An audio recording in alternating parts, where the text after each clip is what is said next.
各位朋友大家好，相信很多朋友们都有这样的疑问，为什么秦朝就这样二世而亡了？那曾经横扫天下的100万秦军去哪儿了呢？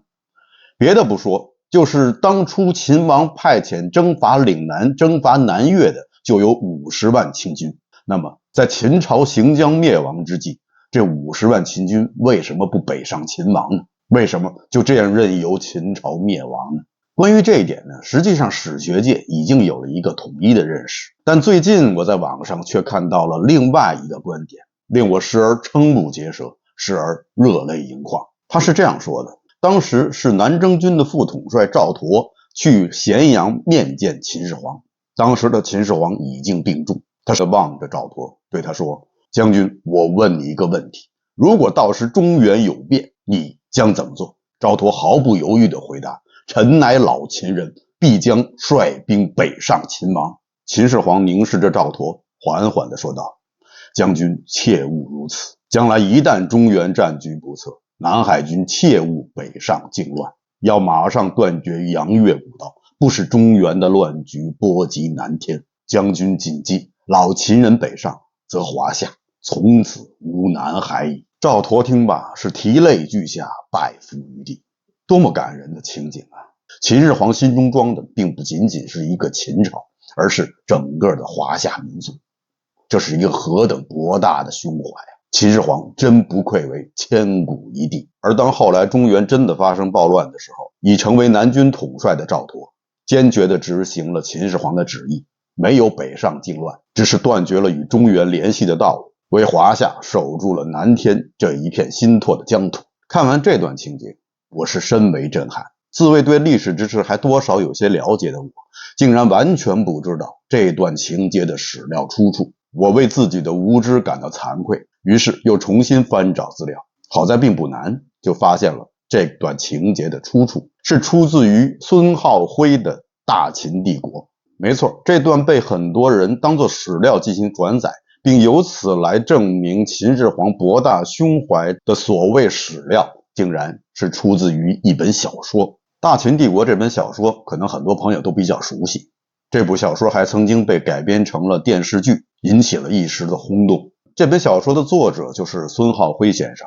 据说孙先生是用了16年时间遍寻先秦的各种史料，最终完成了这部所谓的恢弘巨制。既然是遍查史料，我相信有些史料可能是被孙先生有选择的忽略了。首先，这所谓的50万秦军主力并不是由什么老秦人组成的，其中大部分是赘婿、商人，或者是与商人有亲属关系的普通人，他们是楚国人。那么大家可想而知，他们怎么可能会为秦朝卖力？他们不北上还算是好的，如果他们真北上的话，那么恐怕秦朝会死得更惨。赵佗的上司南军统帅任嚣，在他去世前就曾经嘱咐赵佗：秦为无道，天下苦之，番于富山险阻，南北东西数千里，可以立国。所以当中原大乱的时候，赵佗就按照任嚣的临终嘱咐，封关绝道，筑起了3道防线，彻底断绝了与中原的任何联系，而且还自立一国，就是后来的南越国。据史料记载，道兵且至，即绝道聚兵自守，因稍以法诛秦所制长史，以其党为假手，封关绝道。就是说，赵佗不光是封关绝道，而且还杀了秦朝所制的长史。如果赵佗真的是按照秦始皇的嘱托封关绝道，断绝与中原的联系，是为了保护岭南这块华夏新拓的疆土的话，那么他为什么还要杀死秦朝的长吏呢？而且赵佗的南越国立国近100年之久，直到汉武帝时期才被收复。那么既然秦朝以后，华夏已经又有了一个中原的正统政权汉朝，那么赵佗为什么不举国来降，让南疆这块土地重新归于华夏正统？为什么还要将岭南百越地区割裂于华夏之外达100年之久呢？在一次采访中，孙先生曾经说过，他相信一部文学作品对社会民众的影响力远远超过那些无滋无味的理论，影响社会民众对历史的看法，从而进一步影响他们对现实的观感。我想这正是孙浩辉以及二月河等作家们的初衷吧。不为苍生说人话，只为君王唱赞歌。我相信这就是这些作家们脑海中的主旋律。在孙先生的心目中，秦始皇无疑是一位千古一帝。无独有偶，在以二月河的小说《康熙大帝》改编的连续剧《康熙王朝》的结尾处，也有这样一句台词，说康熙被后人称之为千古一帝。看来对于千古一帝的起评标准，二月河与孙先生还是非常一致的。千古一帝这4个字，始创者倒不是来自于以上3位，他是出自于明朝思想家，堪称明朝第一狂人的李治之手。在他的藏书一篇中曾经说，秦始皇乃千古一帝。原文是这样的：始皇帝自是千古一帝也，胡亥书名复者何？若胡亥不复，始皇安可见耶？意思就是说，秦始皇是历史上第一个自称皇帝的人。胡亥为什么要复名呢？如果胡亥不复名的话，那么始皇帝怎么能被称为始皇帝呢？所以在这里，千古一帝并不是说的是千古最优秀的皇帝，而是千古以来第一个皇帝。李治对秦始皇实际上是有褒有贬的，他认为秦始皇做的很多事都很蠢，他认为刘邦推翻了暴秦是大快人心的事情。其实对于秦始皇的评价，几千年来大部分可以说是负评如潮。但不知怎么，近现代以来，秦始皇的形象慢慢的变得高大正面了起来。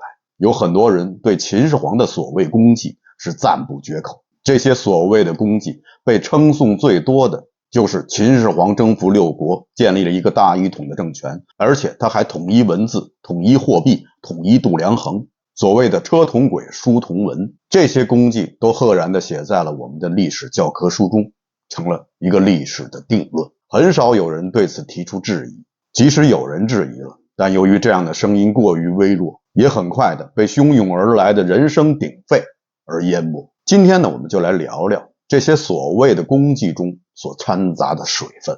先给大家讲一个真实的案例，这个案例的出处是出自于秦简，秦国人自己记录下来的一起真实案件，出土于湖南益阳山的兔子山遗址。他记录了这样一个令人悲伤的故事。在始皇帝32年，也就是公元前215，秦始皇统一天下是在公元前221年。那也就是说，这是在统一天下的6年以后。在湖南的益阳，有一名叫尊的女子，被当时的县官和县丞判处弃市。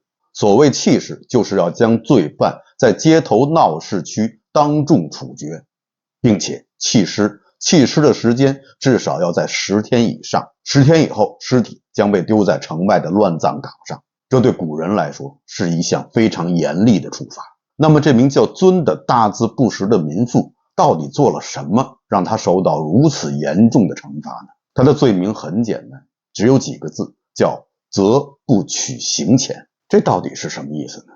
事情经过是这样，当时县里的官吏拿着刑钱到集市中去购买物品，姓尊的女子此时应该正在集市上出售自家生产的一些东西。当官吏向她购买的时候，姓尊的女子却拒绝接受官吏给她的刑钱，所以因此获罪。那么到底什么是刑钱？刑钱就是秦朝统一以后规定的统一货币秦半两。在秦朝，1两是24铢，约合现在的15克左右，半两呢就是12铢，约合现在的7.8克。秦半两是一种金属货币，金属货币大家知道，它与纸币不一样，纸币不过就是一张纸，而金属货币的金属本身就有价值，可以制造工具和其他的一些生活器皿，所以金属货币的法定重量就非常的重要。按照统一货币时秦朝的规定，秦半两应该是重如其文，也就是应该是7.8克左右。但实际上呢，目前出土的秦半两钱币，比如说在陵园西侧的23号墓出土了37枚秦半两，其中最重的 6.1 克，最轻的只有 1.35 克。在另外一处墓葬中出土了540枚秦半两，其大部分的重量是在 2.2 克和 3.85 克之间，真正足重 7.8 克的极少。官府拿这样的钱去购买老百姓手中的物品，那实际上就是一种非等价的交换，这就是民妇尊责不取刑钱的原因，这同时也是他会被以如此严重的刑罚处死的原因。因为他拒绝了秦国的盘剥，那他就不是一个好的秦国百姓，就应该被处死，就应该被暴尸10日，就应该被弃之乱坟岗。官府的人就是要以这种方式告诉所有的百姓，则不取刑钱，不收秦半两的下场。后世的一些人在赞扬秦始皇统一货币这一功绩的时候，恐怕忘记了这件事情背后蕴含着的秦始皇对民间的盘剥。所以统一货币实际上是秦统治者在强权的加持下，用秦半两来搜刮民财的一种经济手段。这种手段到了秦2世时期是更加的变本加厉，秦半两的重量是越来越轻，对民众的盘剥程度却越来越重。那么民众对此又是什么反应呢？老百姓也有自己的办法对付这样的盘剥，他们会将分量较重的秦半两收藏起来，而将那些制作粗略、分量又大大不足的秦半两流通于世间，这样就完成了最后劣币驱逐良币的过程。秦半两也很快失去了流通效应，而最终没有人愿意接受秦半两，秦半两慢慢的也就失去了它的流通作用。我们目前的考古发现中，所有的秦半两都是出自于秦国，在秦国以外的地区则未见出土。这也说明了所谓的统一货币实际上不过就是一个笑话。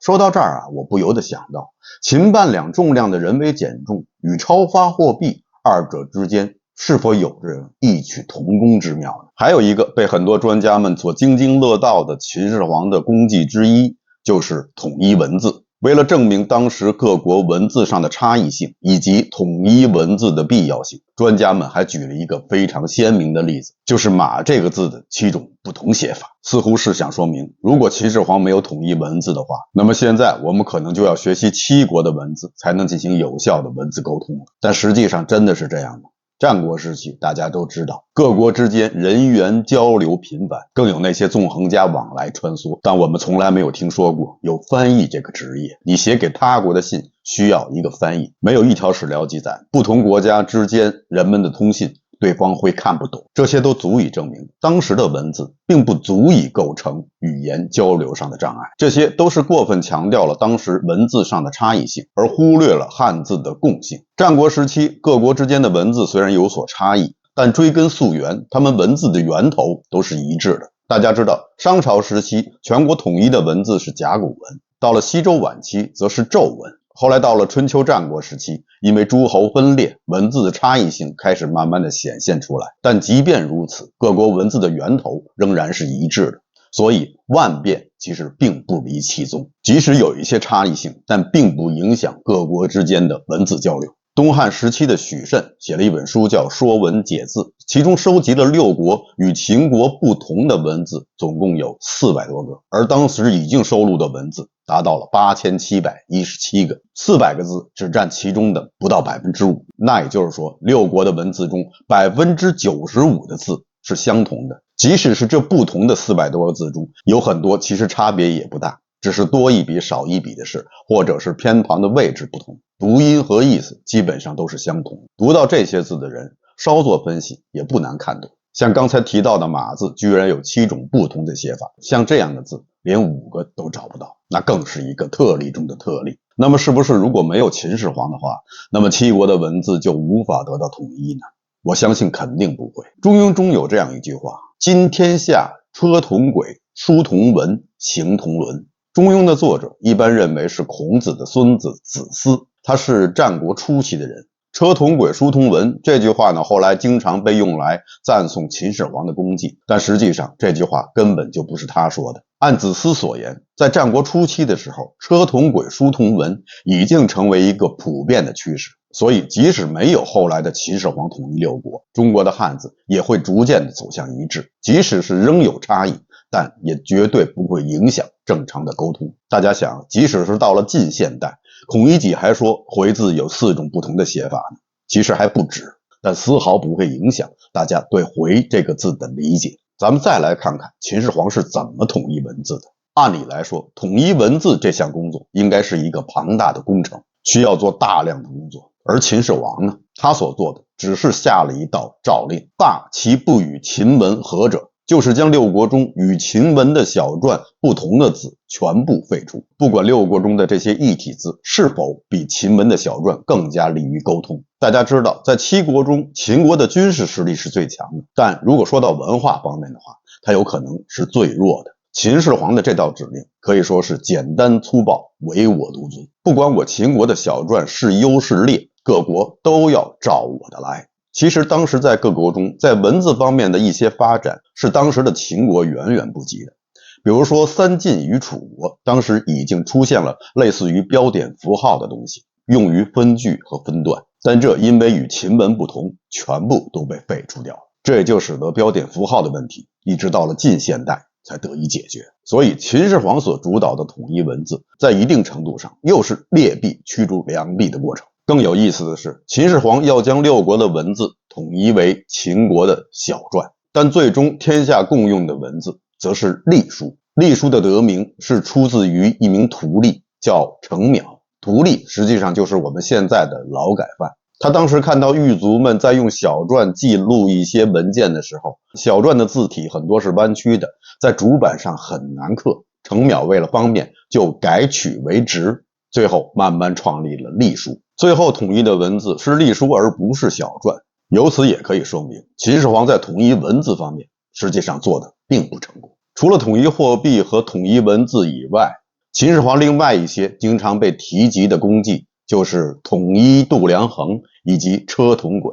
在这两点上，我们不否认统一的积极意义，但同时我们也要看到秦始皇为什么要这样做。统一度量衡是为了秦统治者能够更有效地征集税收，也能够更准确地发放官员的俸禄，这一切都是为了他的统治服务的。他的初衷并不是考虑民众的需要。车同轨听起来是方便车辆能够在全国的道路上畅通无阻。所谓的车同轨，就是规定车辆的轮距一律改为6尺。那么车同轨真的是为了民生考虑，是为了方便物资流通吗？如果你这样想的话，那你一定是想多了。车同轨是与秦始皇推行的另外一个巨大的工程相关的，没有这个工程，就根本不会存在车同轨的必要性。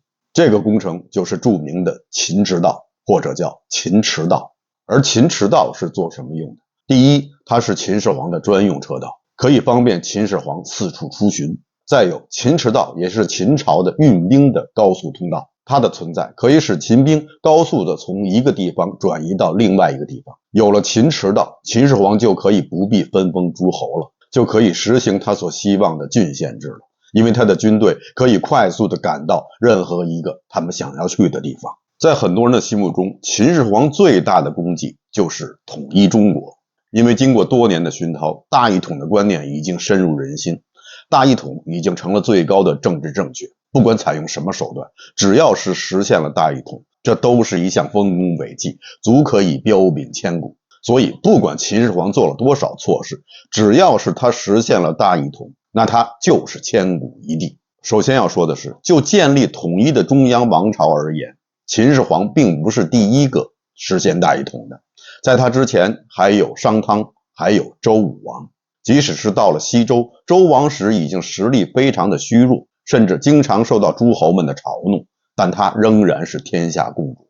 除了野蛮的秦国人以外，没有人会想废掉周天子。其次，人类社会从早期的部落，然后发展到部落联盟，后来形成了小国，小国又彼此联合，形成了一个更大的国。这可以说是人类发展的一个普遍规律。但走向统一是有两条途径的。一是随着社会经济的进步，生产力这只看不见的手造成思想和文化的融合，而这种融合也对地域和政治的统一提出了要求。这是一种和平的你情我愿的方式形成统一。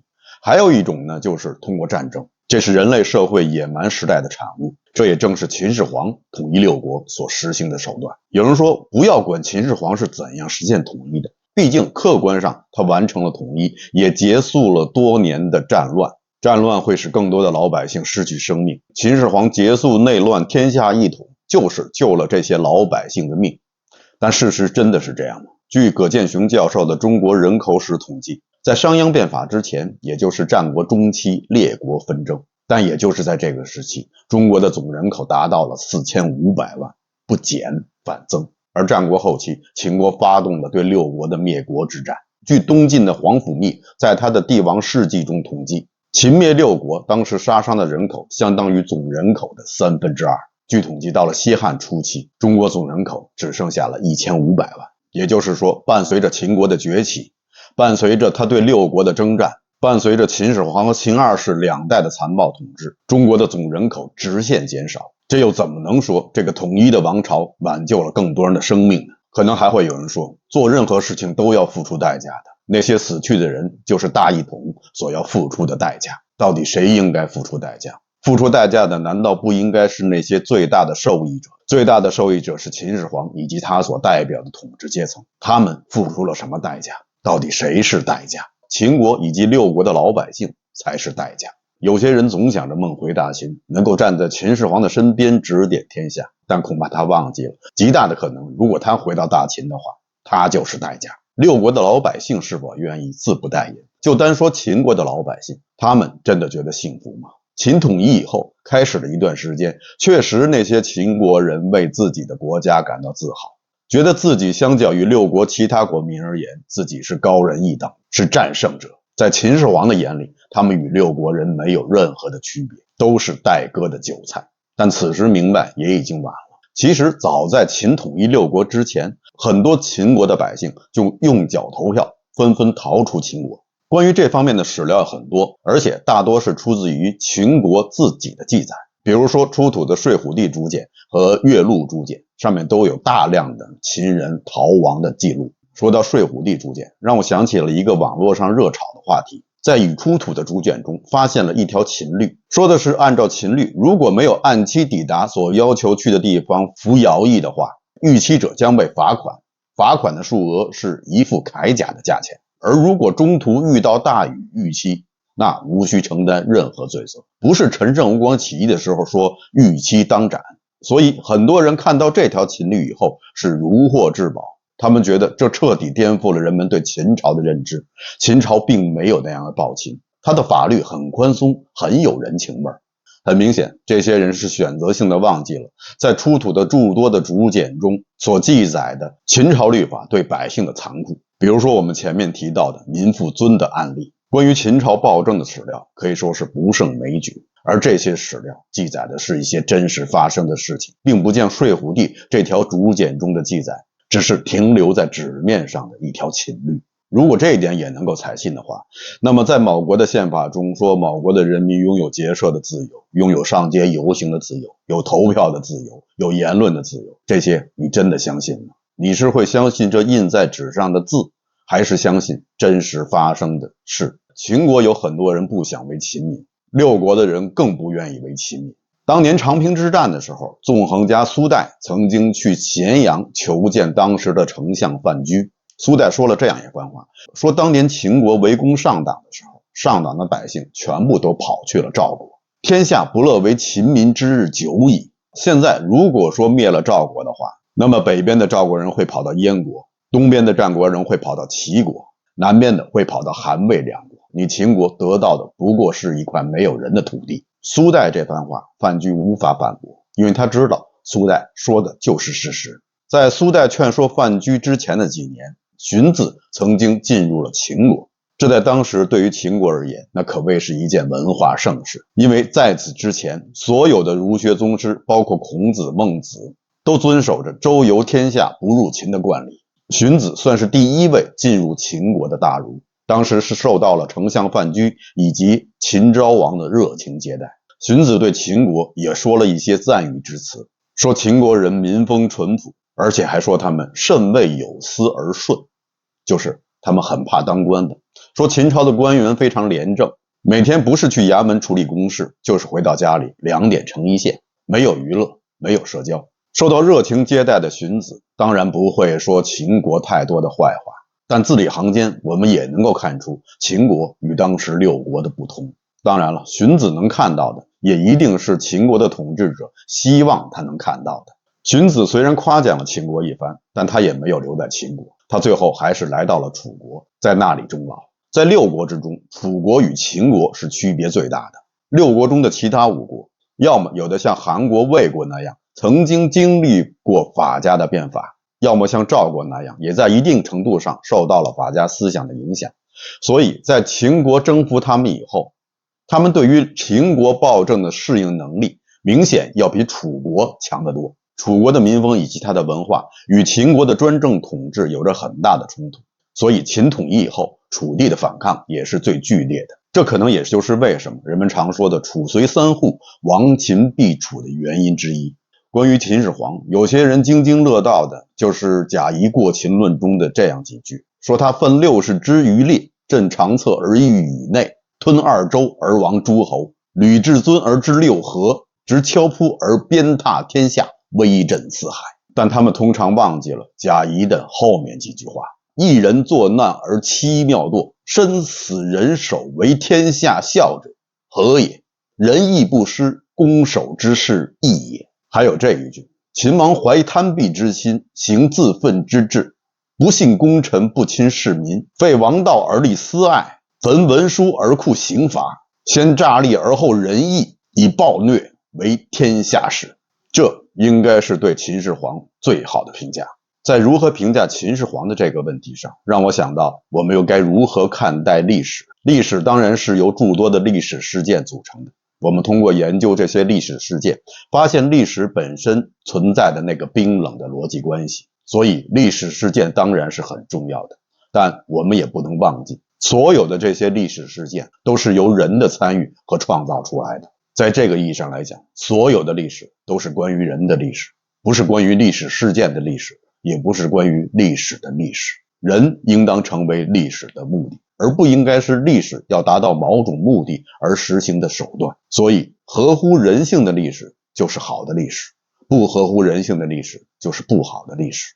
合乎人性的王朝就是好的王朝，不合乎人性的王朝就是不好的王朝。不管这个朝有多么宏大的叙事背景，相对于六国而言，秦朝明显是一个更大的国，但恐怕也就仅此而已。灭六国是六国人民的愿望吗？不灭六国的话，六国的人民就会生活在水深火热之中吗？如果真是这样的话，陈胜吴广怎么就能够做到一呼百应？为什么只是简单的约法3章就能让那些老秦人们拍手称快，奔走相告？评价一段历史，我们是不是更应该看重当时人的感受？所以当我们登上长城，感叹于这人间创造的恢宏壮观的时候，是否应该感受到那长城脚下的累累白骨，以及风中飘来的那2句诗：可怜无定河边骨，犹是深闺梦里人。好的，以上就是本期节目的全部内容，感谢大家收看，欢迎大家点赞订阅。这里是风下杂谈 Frank， 为您带来有温度的历史，咱们下期节目再见。